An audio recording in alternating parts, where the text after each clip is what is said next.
The 15th century finds our artists, and indeed the entire Western world, recovering from the mass destruction of the Black Plague, which began only 50 years earlier and had continued intermittently since.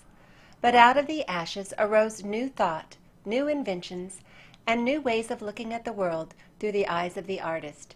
It was indeed a rebirth, a renaissance of ideas.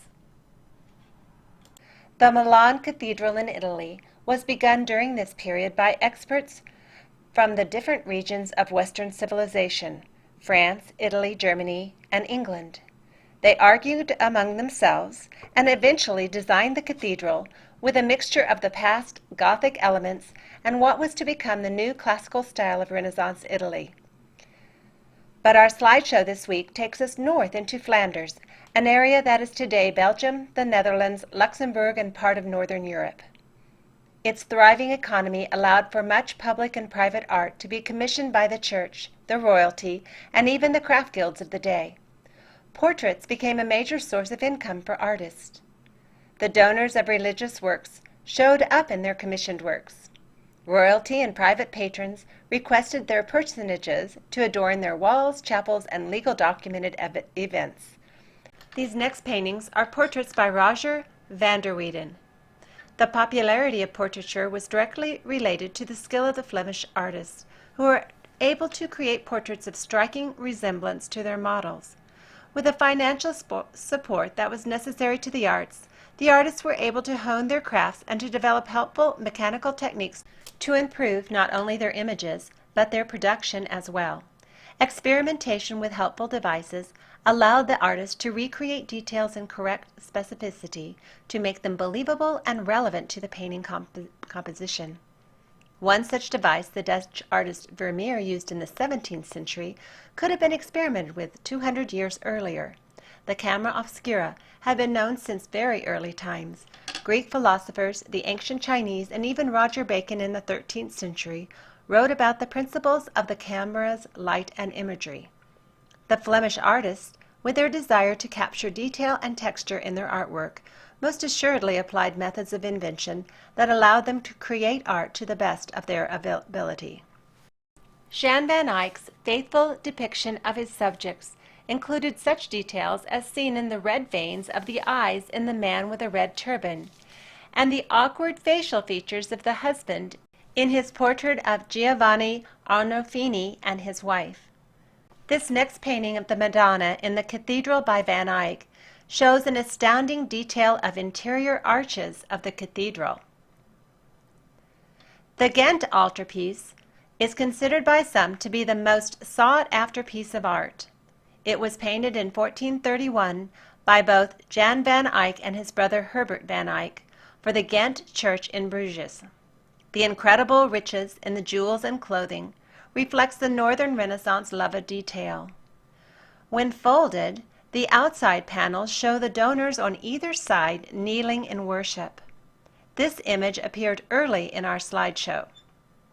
Often, it simply takes a new vision and way of interpreting images by an artist that opens the eyes of other artists to see new ways of improving their own artwork. An artist can raise the bar for their contemporaries and so improve the whole of the art of a region or era. While the Flemish painters were focused on the natural world and describing the surface effects of the physicality of their subjects, the Italian artists were looking at their predecessors, the ancient Greeks, as their role models to emulate. Greek art portrayed the volume of the figures under the surface and sought to bring out the sublime and higher nature of the personages they portrayed. Both the Italian Renaissance artists and the Northern Renaissance artists learned from each other, and naturally there was a sense of rivalry between the artists, as each had their own idea of what was significant within a painting. Of course, these next two slides are by Michelangelo, the Pietà and portion of the Sistine Chapel, the creation of Adam. Michelangelo sums up the reason for this in his own writings. He says, "In Flanders they paint before all things to render exactly and deceptively the outward appearance of things. The painters choose by preference subjects provoking transports of piety, like the figures of saints or prophets. but most of the time they paint what are called landscapes with plenty of figures. Though the eye is agreeably impressed, these pictures have neither choice of value nor grandeur. In short, this art is without power and without distinction.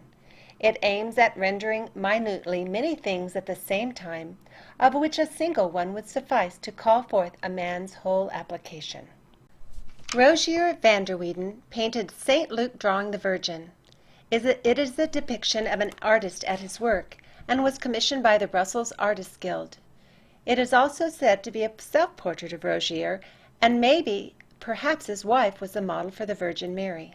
She is certainly motherly and a wonderful fit for the model. The child, however, looks possibly like a doll, or perhaps the sleeping baby, since no child will be able to sit long enough to have their picture painted with such detail, except perhaps when asleep.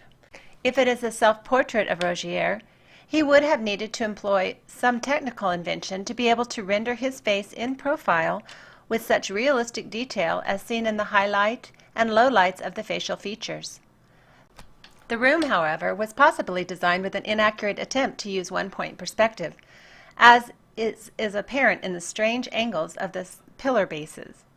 This strange, stilted perspective is something we saw in the past centuries and will see again in this century as well. To solve this problem, one of the primary developments of the Renaissance artist was the method of linear perspective, a way to represent depth on a two-dimensional painting surface.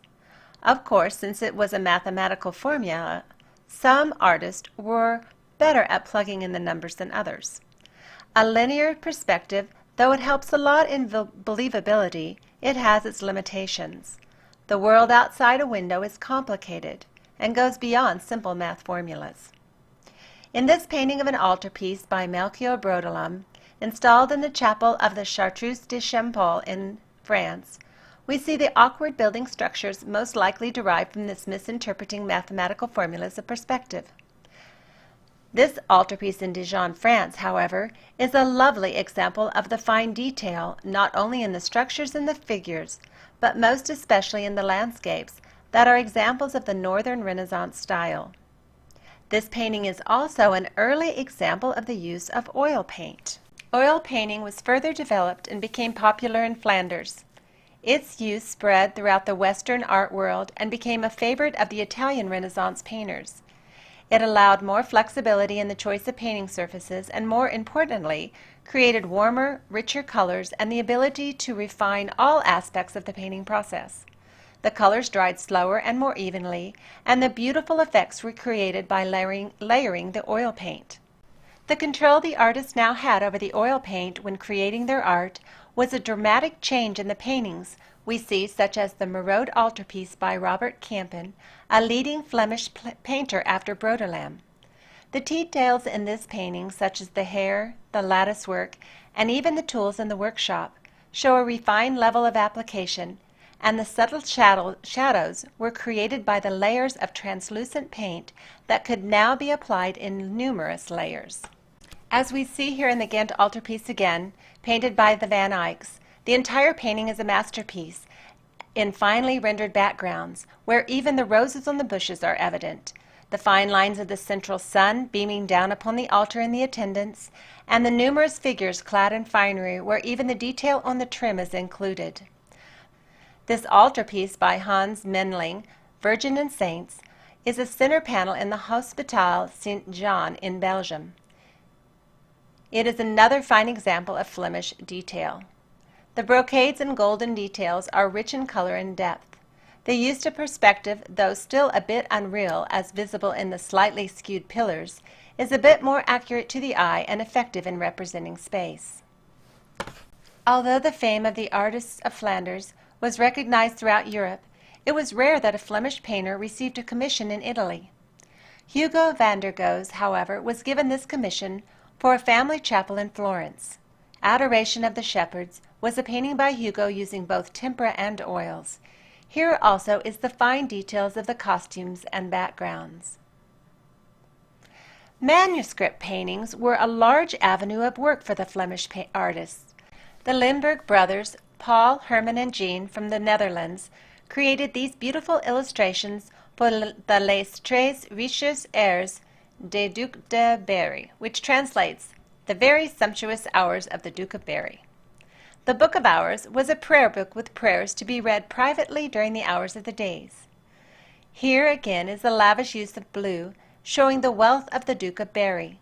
These illustrations are significant in their detail and refinement, and the sheer volume of work. They are windows into life in the 15th century.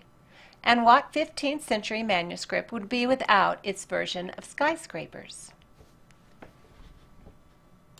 With the invention and implementation of the printing press in the mid-century, artists developed ways to include illustrations in the books. This is a woodcut by Michael Wohlgemuth entitled God Enthroned. Engravings etched on metal surfaces became the popular medium to reproduce, and many of the first engravers were actually goldsmiths who knew how to work in metal.